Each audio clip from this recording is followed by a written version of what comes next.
जय श्री गुरु गणेश। रौर स्वर्ग से सुंदर राउर चरनिया हवे शिवाजी। स्वर्ग से सुंदर राउर चरनिया हवे शिवाजी। रौर दी हल्का हमर सामी हवे शिवाजी। उनहु पर दया बर साईं शिवाजी। उनहु पर दया बर साईं शिवाजी।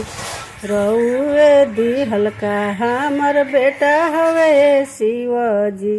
रउरे दी हल्का हमर पोता पोती हवे शिवाजी। रउरे दी हल्का हमर नाती हवे शिवाजी। उनहु पर दया बर सौले रहिए शिवाजी। उनहु पर दया बर सौले रहिए शिवाजी। स्वर्ग से सुंदर राउर चरनिया हवे शिवाजी।